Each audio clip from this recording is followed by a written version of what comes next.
Welcome to The Explainer. Today, we're talking about how a movie sequel, after a 25-year wait, became a cultural phenomenon. And you know what? It wasn't because it was a perfect film.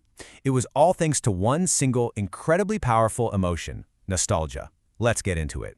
25. That's how many years fans had to wait for this. A whole quarter of a century. Think about that. That is a long, long time to keep the memory of a TV show alive. And that really brings us to the big question at the heart of this whole thing.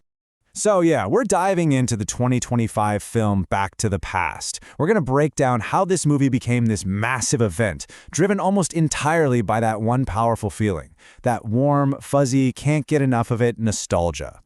Okay, so first things first, let's set the stage. You have to understand, this movie's release wasn't just another night at the cinema. For so many people, this was the fulfillment of a promise that was decades in the making. And it was all driven by one man's personal mission. You see, for years, this whole film was a passion project for the main actor, Louis Koo. He saw the original author, Huang Yi, as a mentor, and he was absolutely determined to honor his legacy by bringing this story back to the screen. It was personal for him. Now, to really understand the hype around the movie, we gotta rewind. Let's jump in our own time machine and go back to 2001, to the TV series that started this whole craze.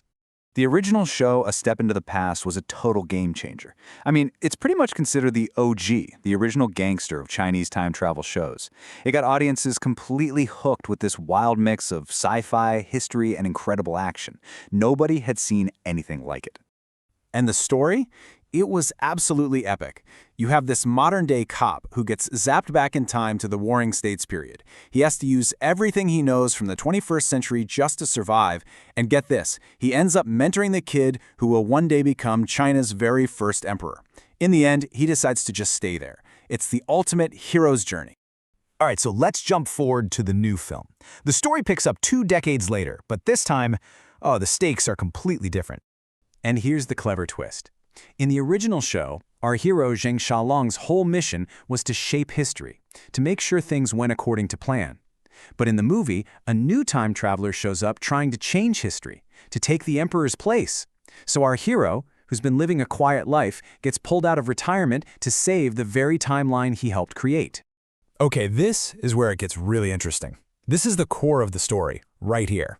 You have this huge disconnect between what the critics were saying and how the audience was feeling. It all comes down to the power of a good nostalgia trip. A critic from Zebao just hit the nail on the head with this one line. The gist of it is, forgive its flaws because it's a nostalgia trip. The idea is that the movie delivers such an overwhelming rush of memory that the feeling itself becomes the main event, and you just kind of have to go with it. And you can see that reflected perfectly in the ratings. For entertainment value, 3 stars. It's a fun ride. But for artistry, just 1 star. And that, right there, is the classic sign of a movie that wasn't made for critics. It was made for the fans, pure and simple. You know, another reviewer basically asked the question that was on every fan's mind. Hey, the whole gang is back together. What more could I possibly ask for? And for so many people who grew up watching these actors, just seeing them all on screen again was everything. And what a reunion! The entire main cast came back. It was funny. Some critics pointed out that the female leads looked like they hadn't aged a day. And on a more serious note, the film also includes one of the final performances of the beloved actor Liu Kai-chi, who passed away in 2021. So it really became a tribute in more ways than one. So here's the bottom line. The critics thought it was flawed, but the fans saw it as a perfect reunion. So, who won? Well, if you look at the box office, the audience gave a very, very clear answer. This film wasn't just a hit. It was an absolute blockbuster. In Hong Kong, it broke the all-time record for an opening day. In mainland China, it smashed through 100 million yuan in only 3 days.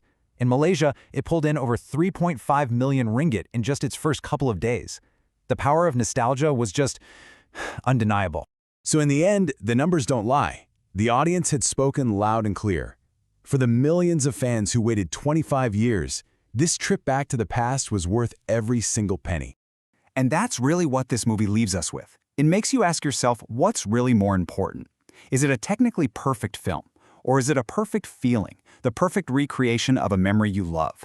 For Back to the Past, the answer couldn't be clearer.